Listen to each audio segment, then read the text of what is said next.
Hi everyone, this is Professor Benjamin and you have made it through week 9 of this course. So we just finished population and I will show you, we finished population this week, so right here we finished population. Next week we will cover water. So just as usual, a housekeeping item, initial post due by Wednesday, response post due by Friday, and quiz due by November 17th, 11:59. And remember, the quizzes deal with the chapter reading of the textbook. And so a couple besides that housekeeping item, I'm going to move through. So that was number 1 housekeeping item. Number 2 housekeeping item is, don't forget you have your population quiz due by November 10th, 11:59, which is tomorrow, by 11:59. And remember, that population quiz has to do with the textbook chapter on population. I will have your forum posts graded hopefully by tonight or maybe by tomorrow, and I'm going to go over in this roundup 2 of the major forum post questions that will relate to your final exam. Okay, so stay tuned for that. Housekeeping item number 3 is that you'll see here is a review for your final exam.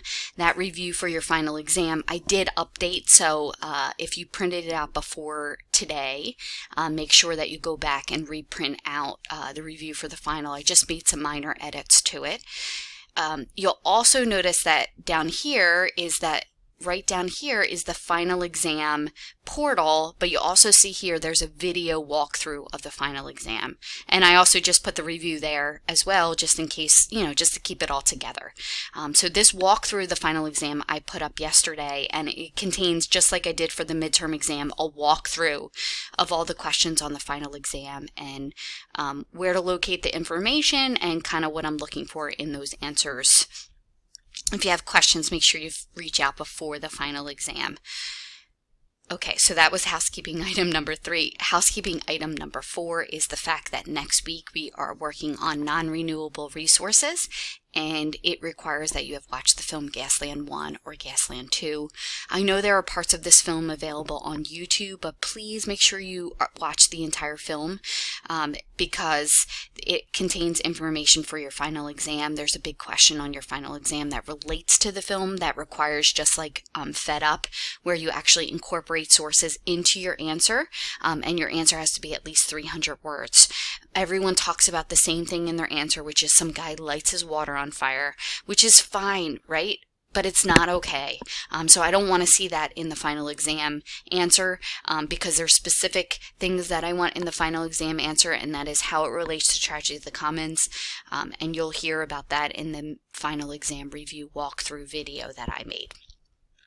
Okay, so now on to, so you'll notice next week is non-renewable, and then we just have renewable, and then you have a study week there before your final exam. So if you could just hang tight for 2 more weeks after this week, of course, after water, if you can hang tight for 3 more weeks, we will have made it to the end of the semester. So remember, just like in anything in life, you can't stop short before the finish line. Make sure you go all the way through the finish line to have a successful course, okay? All right, so let's go back to population. So there's 2 specific things that I want to cover with population. The first thing that I want to cover is the fact of the effects of the One China Child policy. So the One China Child policy is a way that we manage population. You'll see that in your textbook. It's a topic that's talked about in the textbook, and it was a technical solution put into place to curb population growth in China. And it was put into place in 1979, which is not too long ago. So the reason that it was repealed in the fall of 2015 was because it's the first generation where we're starting to see the social consequences of it. If you go back to the original document, the Garrett Hardin document, Tragedy of the Commons, that we covered in session 2, I told you it was an important document and we would work on it throughout the entire semester.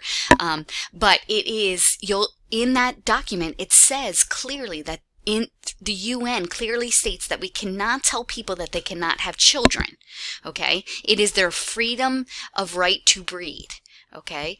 But it does not say in there that we can't use mutual corrosion. Mutual corrosion is one of the technical solutions that is talked about in that document. And mutual corrosion is a policy or a tax or something else is put into effect that helps us understand what we're doing wrong with the environment. Now, it doesn't mean that it's the best thing, because really, what does Hardin say? Education or a component of morality is. But mutual corrosion is the best tool that we have right now to keep people aware of what they're doing to the commons. So China puts in a one-child policy. China puts in a one-child policy. Okay, now what does that mean? Well, it tells you right under the background of this document. This is a great document, and it's something that you definitely should read before the final exam. And it tells you in there. In cities, it says that you could have one child, right? Well, or you have one child, and then you would have to wait five. If it's a girl, you could wait five years. If it's a boy, then you might have to wait up to 10 years to have another child. Okay. If you want to have more than one child, you are taxed heavily for the second child. Okay. And then, of course, in the rural areas, there is also the idea that you could have more than one child. Again, you could wait 5 years. So if you have one child, you would have to wait 5 years if it's a girl.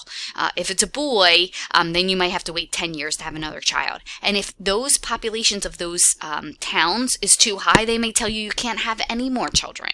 And it was a way to curb population growth.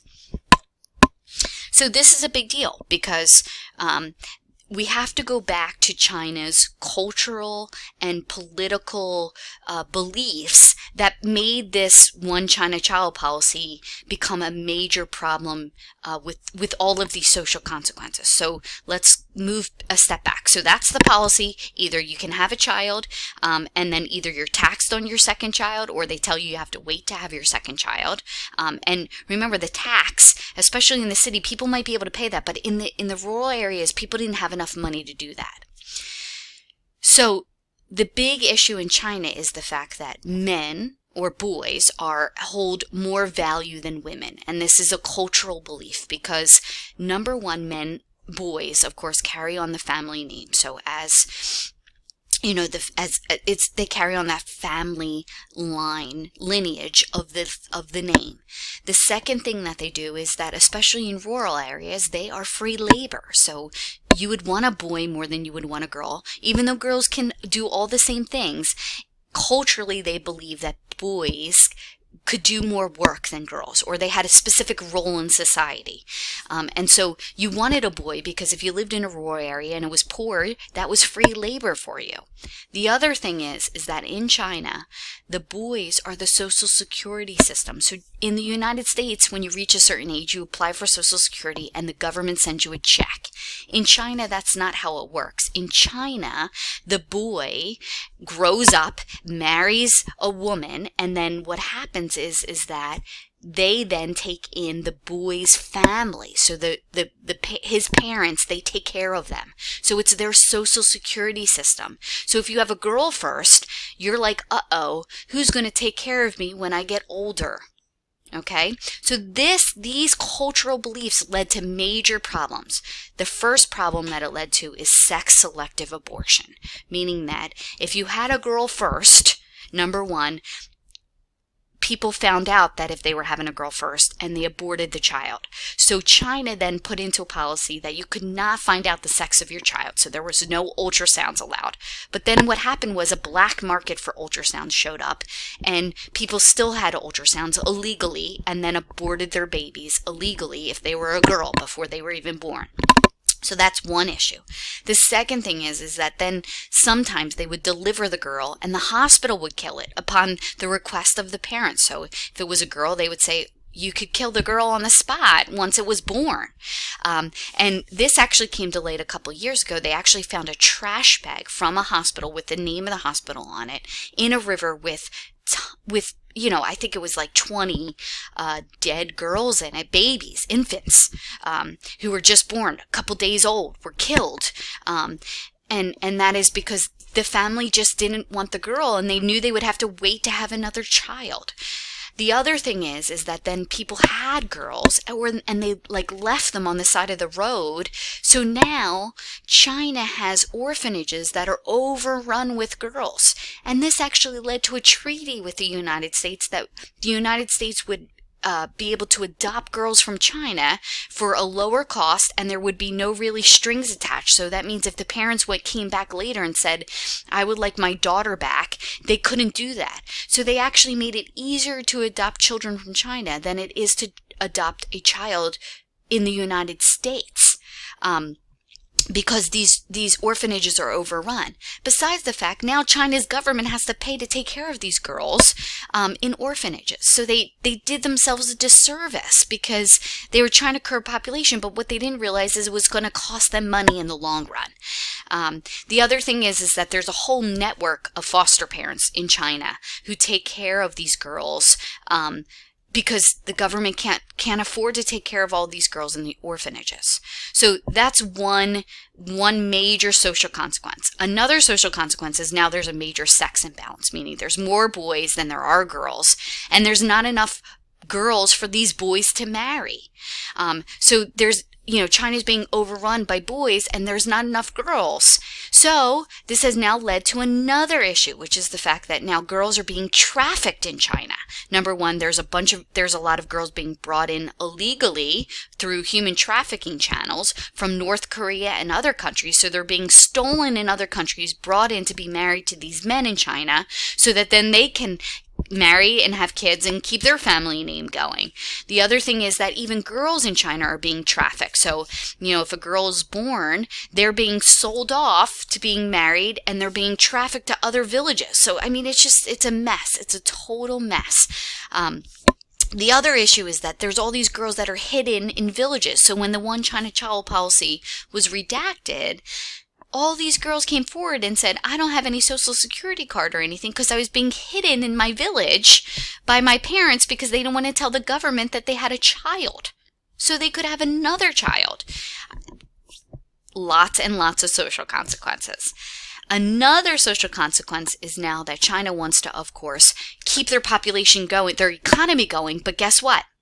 They don't have enough population to do that. Their population is too small to keep the manufacturing and the economy going. All right? So there's tons of social consequences, and on your final exam, you're asked for 2. The other thing I'm going to briefly cover, because I don't have a lot of time left in this video, is that carrying capacity. So remember, the carrying capacity is the amount of resources that the environment is available in the environment to support a population. If we exceed that carrying capacity line, then guess what? We're going to run out of resources. And these resources, of course, include fresh water, food, and other resources. And if the environment can't support them, then we're going to have a massive die-off of the human population. A lot of people say that the population the Earth can support between 10 and 11 billion. We are at about 7.5 to 7.8 billion now. So we are quickly moving towards that line. And when we reach that line, it doesn't mean like as soon as the population reaches 11 billion, we're going to see massive die-offs of people. We're going to start to see problems arise, and then there's going to be a die-off of the human population. Okay, so that is another hint into the answer that I'm looking for why do we need to stay below the carrying capacity line? What's going to happen if we don't stay below the carrying capacity line? Okay, so there are 2 answers for the final exam. I will grade your population forum post hopefully by tonight. And of course, if you have any questions or concerns, feel free to reach out. And I hope this video was helpful for a preview as to what's to come and some housekeeping items. Have a fantastic rest of your weekend.